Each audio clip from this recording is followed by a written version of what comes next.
About a year and a half ago, I was privileged enough to travel to Turkey with a few of my colleagues and visit the top shipyards of that region. One of the shipyards that stood out to me the most was for sure Numarine. The most important thing that stood out to me was their quality control in almost every department, whether it was carpentry, metalwork, fabrication, or their resin infusion department, for example.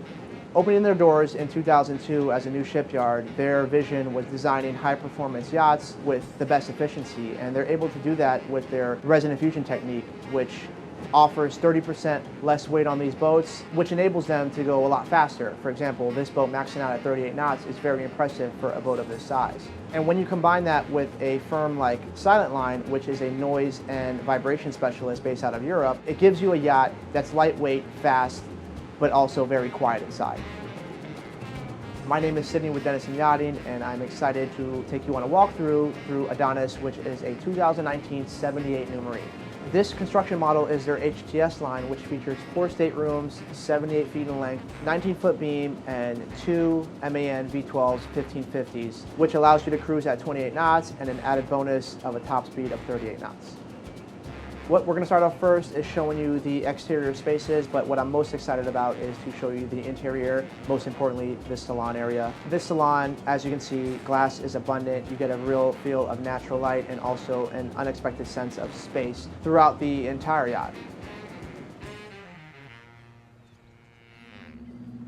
Just dropped the Hook and Star Island. First spot I'm going to show you is the hydraulic swim platform transom area and this amazing hot tub. First thing you'll notice, the inserts for the removable chocks in case you want to keep a tender or jet ski on the hydraulic swim platform here. Some yachts tell a story, some yachts write a whole new one, and there's not a lot of yachts in this class that have a hot tub on the aft deck. Keep in mind this is a 78-foot boat. This is something you see on yachts 50 meter and up. And when you're not using it, it's easy to cover up. You fold down these fiberglass tops on the front side of this tub and you put some sun pads or chairs here. Making our way onto the main deck through this boarding gate, you have to port your controls for the AV system that controls the audio for this area, but also the retractable awning that does cover the alfresco dining area and also the jacuzzi on the transom. Very spacious alfresco dining area, can comfortably seat 8 to 12 guests. Just on the starboard side here, beneath the staircase, we do have the cockpit grill storage beneath and adjacent to an L-shaped settee. Just underfoot here, of course, our machinery space where her MAN V12 1550s are located and also her Cummins generators. One of them, I believe, is 21.5 kW and the other is 29 kW. Not to mention she is stabilized by CMC.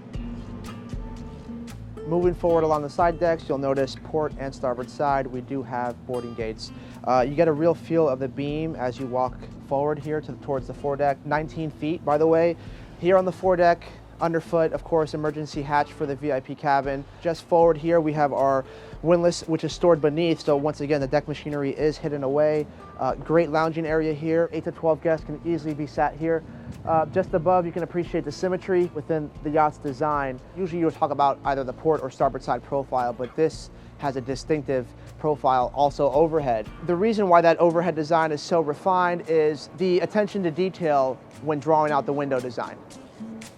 Here on the Sundeck, you'll notice how the key design attributes stand out. I'm standing centerline here, table just behind me. You have 2 aft-facing sun lounges here. Definitely privacy was the priority when designing this Sundeck. You see the absent helm. I laid down earlier to test this out. Literally, you feel no wind while underway, but also here at anchor when you're laid down tucked underneath this windscreen, so it does serve its purpose. The first impression of the Salon of Adonis is the abundant use of glass you'll find throughout. This has pretty much become a benchmark in the HTS line, which we're on right now, and also the XP line. On the starboard side here, conveniently located, we have an L-shaped, I wouldn't call it a wet bar, there's no sink, but there are fridge, freezer, and also an ice maker just aft. Just forward, we have this beautiful U-shaped settee, really gives the best practical use of this large starboard side window. Before we have a look at the crew accommodations below deck, let's check out the port side of the yacht. Pop-up TV here, storage beneath for AV.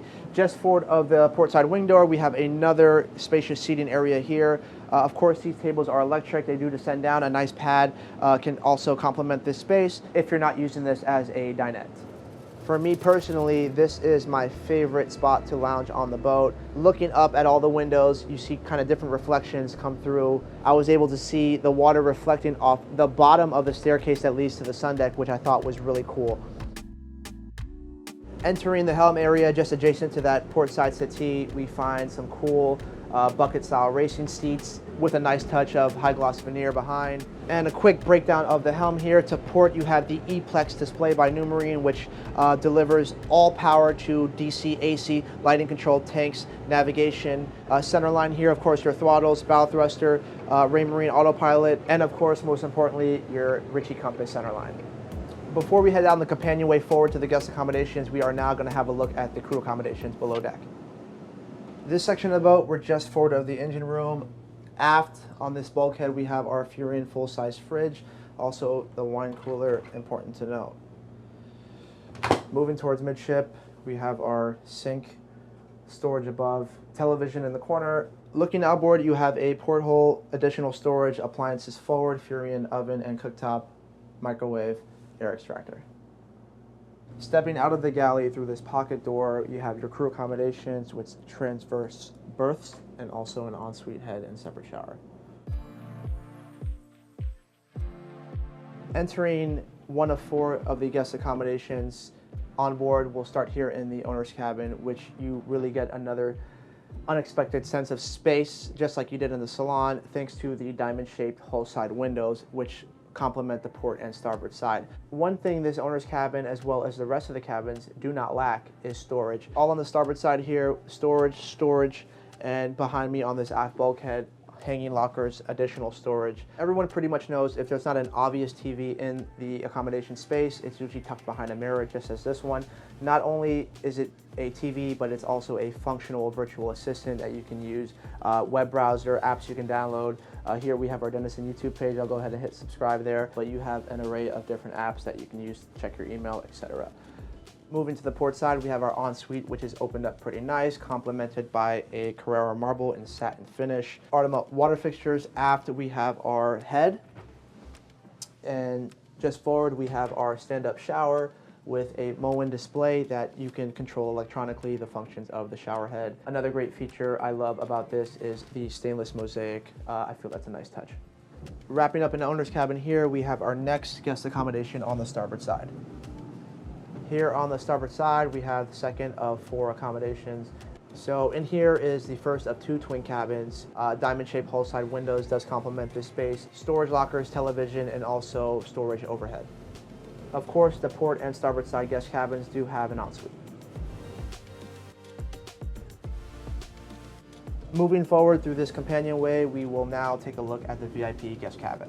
Entering the VIP cabin, beautiful skylight above, big windows on the side, additional storage, and an ensuite. Features the same finishes as the owner's cabin as well.